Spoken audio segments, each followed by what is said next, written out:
তোমরা এখন যে দর্শনে পড়বা সেই দর্শনের নাম হলো কাউ ফিলসফি, মানে গরু দর্শন।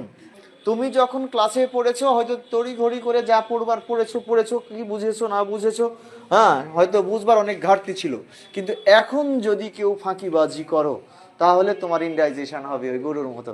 আর ঠিক আছে, মানে তোমার ওই পড়াটা ঠিক মতো মাথায় থাকবে না, পরীক্ষার হলে গিয়ে মনে হবে যে কনফিউশন কনফিউশন, এবং শেষ পর্যন্ত তোমরা আর পেরে উঠবা না। এজন্য তোমাদের কাছে আমার এখন বলবার একটা আহ্বান যে এখন তো শিক্ষক নাই, বরং শিক্ষকটা হলো তুমি নিজেই, যে তুমি কিভাবে সেগুলোকে প্রসেসিং করবা, কিভাবে তোমার মাথার মধ্যে দীর্ঘ সময় থাকবে।